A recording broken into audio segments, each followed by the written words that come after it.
How hamerkops build their massive, unique, dome-shaped nests.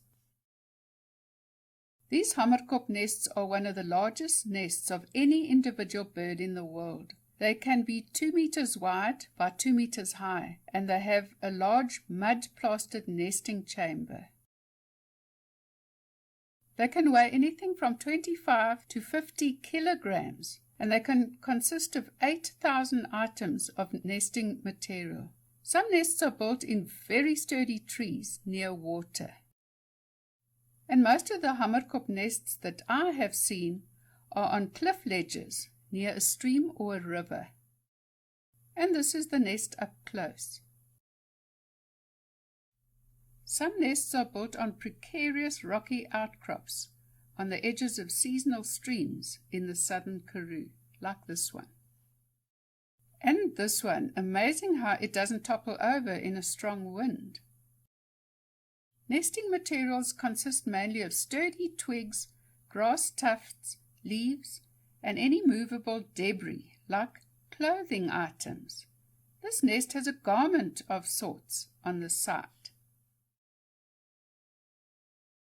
And this nest on a cliff ledge overlooking the Great Fish River has a sock. And this is the nest that I will be featuring in this video. I watched them build it from the initial platform stage. So sit back and watch these special hamerkops building this incredible structure in the fork of a eucalyptus tree on the river bank. My first sighting of this nest was on the 22nd of August 2025. I found this hamerkop nest halfway through being constructed. At this stage it was an untidy pile of twigs and dry grass. They had recently started to build up the walls of the initial platform base.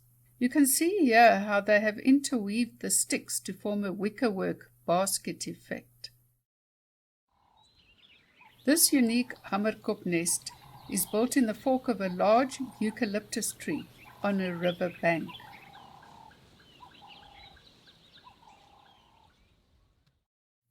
I went back 2 days later on the 24th of August. On this day I noticed they had built up the sides more since 2 days ago, and the V-shaped notch in front was starting to take shape. This V-shaped notch will become the entrance tunnel eventually. And you can see it clearly from this front view of their nest. In my observations, I have noticed that the female does most of the nest building inside the nesting chamber, while the male does most of the fetching of the twigs and dry grass and other nesting materials. The smaller female takes the twigs that the male has placed on top of the nest, and she builds them into the wickerwork sides.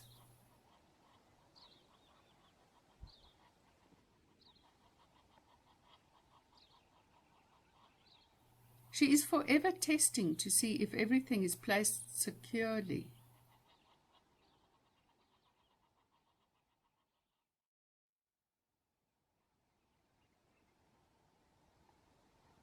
She holds each twig in her beak and shakes it to see if it is securely in place.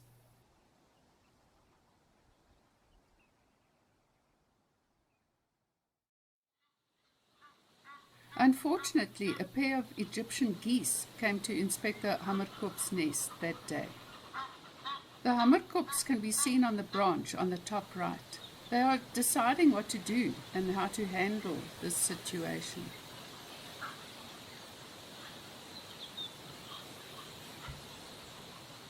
Many hamerkop nests are taken over by these loud, aggressive Egyptian geese, as well as by western barn owls.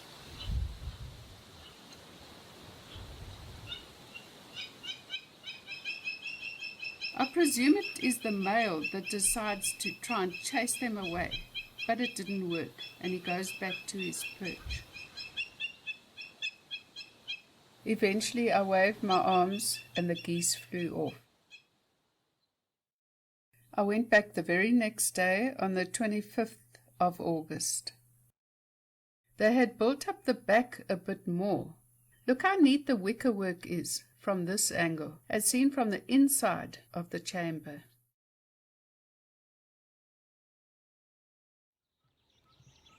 I was pleased to see the pair very busy early in the morning after the Egyptian Geese episode.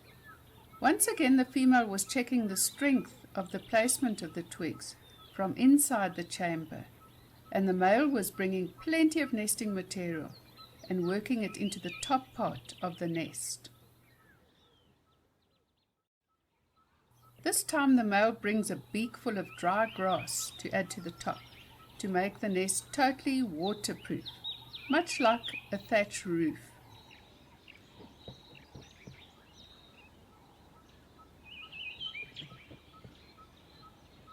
He works it into the wickerwork with his beak.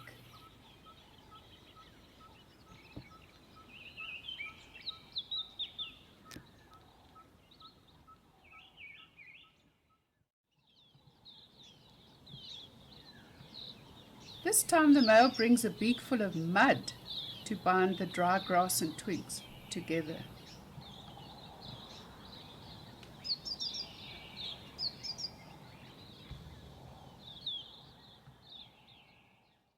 This nest building is a team effort, and they both work hard at making it strong and secure and weatherproof.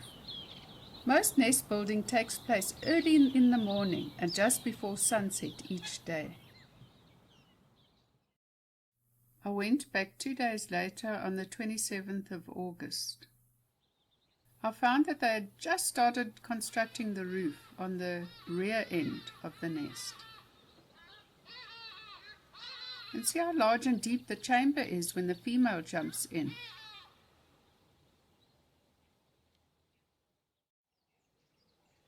Once again the female tidies up the inside of the chamber, while the male spends more time working on top. As you can see, the female spends all her time making sure that everything is neat and in its place.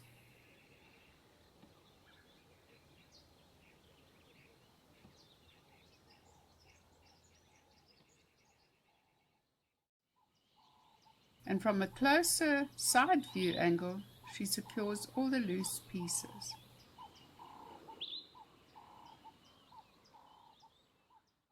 And once again I went back 2 days later on the 29th of August.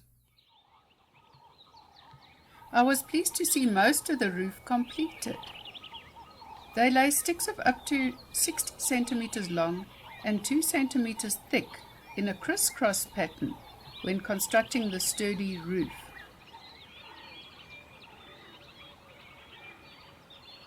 Here you can see the female removing any debris that has fallen into the nesting chamber during roof construction.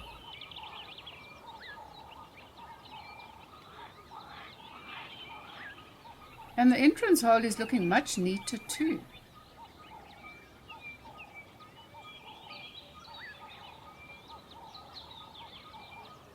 And they both work hard to get their nests strong and durable. And I watched how the male fetched nesting material every few minutes, and he worked the pieces into the top of the roof. And while the female placed some loose twigs on the outside.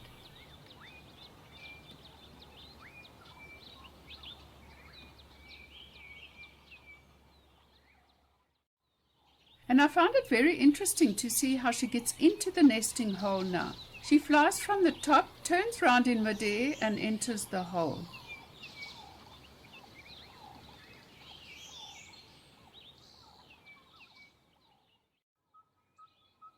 And while the red-fronted tinkerbird marks time in the background soundscape, the pair continue, hard at work.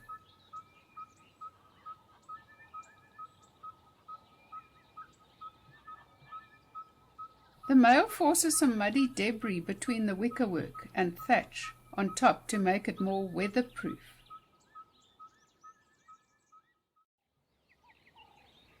And And this time they both seem to be working on the finer thatching on top of the wickerwork frame of their nest, while the troublesome Egyptian geese call from the river below.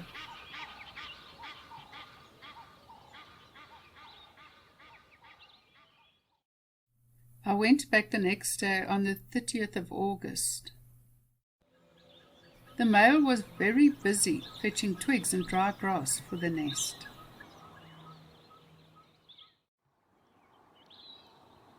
The female, as usual, was busy working and rearranging the dry grass, this time on the roof, while the male was bringing in new nesting material.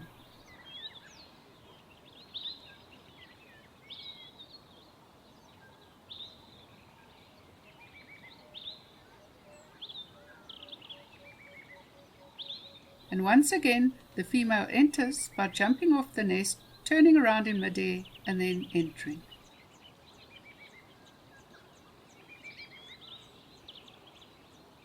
Then off the male goes again, while the female is tidying up inside the nesting chamber.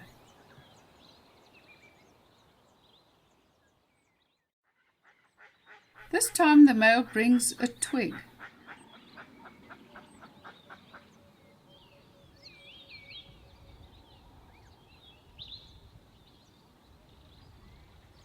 He works the twig into the thatching with his beak.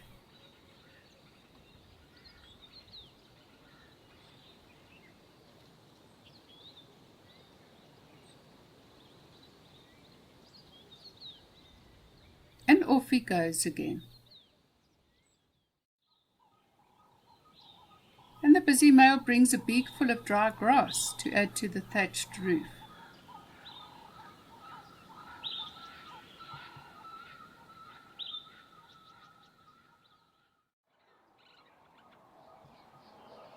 And on this day they both worked very hard on the roof the whole time that I was observing them.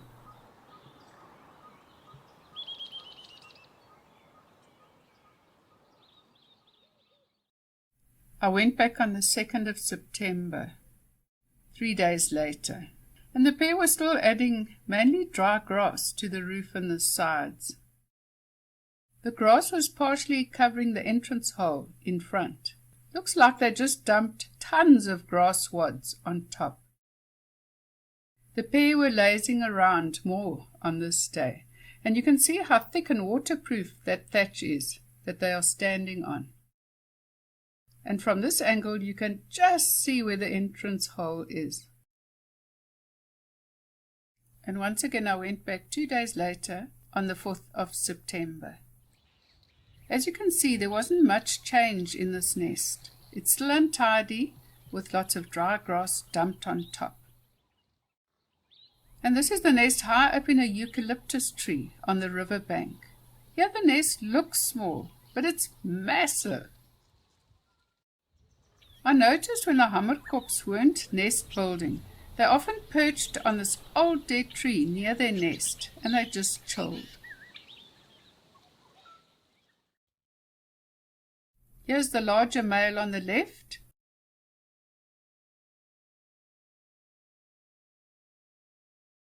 And the smaller female on the right.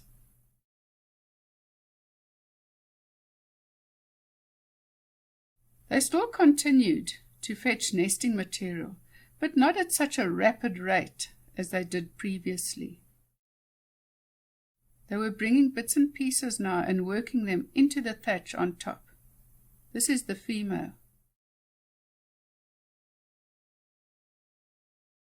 And this is the male arriving with a small twig.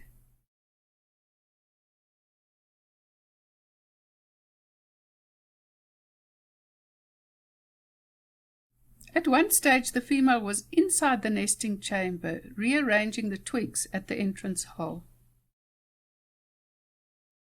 Then I went back on the 6th of September. 2 days later, and this was a very busy day for the pair. They both brought nesting material to the nest the whole time I was there. And this is the male, and he brought a piece of dried reed.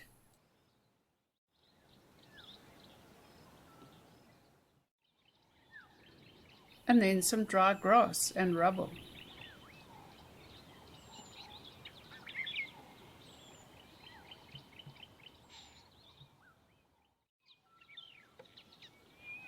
And then a small twig.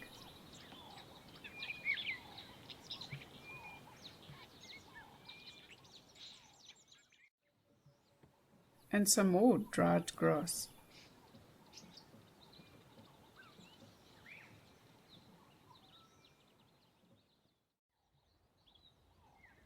And a dried reed stem.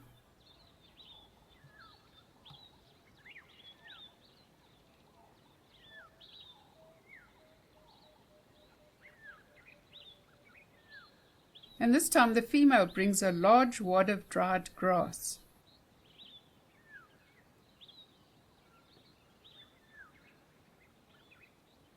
And she presses it into the side of the nest against the thinner branch. And the female brings another big beakful of dry grass, and she dumps it on top.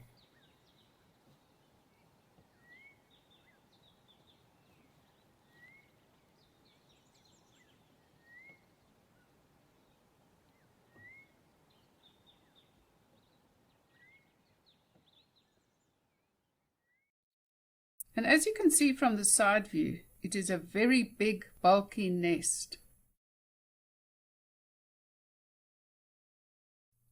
I went back on the 11th of September. 5 days later, the hamerkops were nowhere to be seen. Something must have chased them away and taken over their nest. This nest hadn't changed much since my last visit on the 6th. I was so disappointed for the hamerkops. I went back the next day on the 12th of September. The roof looked a bit flatter than the day before, as if something had stood on it. Hope it wasn't the Egyptian geese. Western barn owls are known to take over hamerkops' nests.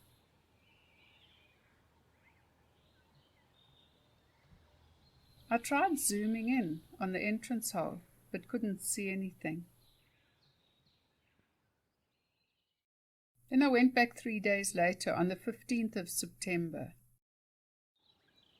I found the entrance hole looking neater and rounder. I definitely think something has moved in. The big question is, what could it be?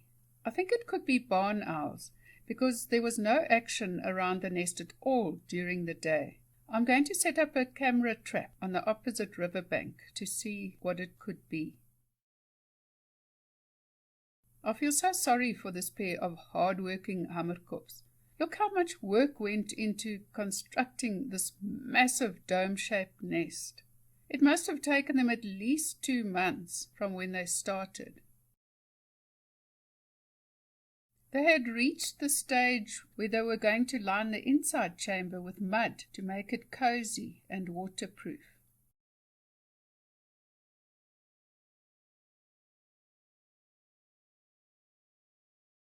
And I set up a trail cam on the 23rd of September. And the trail cam captured an Egyptian goose flying up to the nest and entering. And you can just see its tail in this photo. I had noticed that the entrance hole was much larger and rounder than it had been before, and then I realized it couldn't be the much smaller barn owl that had taken over the nest. It had to be a much bigger Egyptian goose, and the trail cam confirmed my suspicions. It takes the hamerkops about 4 to 6 weeks to complete their nest. And did you know that these magnificent nests are often usurped or pirated by other creatures because they are so strong and safe and warm? Here are some creatures that take over these nests and chase the hamerkops away. They are often taken over by western barn owls, Egyptian geese, snakes like boomslangs, water monitors, swarms of bees, and jennets. One cannot help feeling sorry for these special hamerkops when all their hard work was in vain. To conclude, I feel very privileged to have watched this pair of hamerkops carefully constructing this massive structure over a period of a few weeks. I'm devastated that they didn't get the chance to use it in the end. But that is nature, and we have to accept it. Hope you found this nest building process as fascinating as I did. Feel free to leave a comment below. I hope you enjoyed this video. Please like and subscribe and post any comments down below.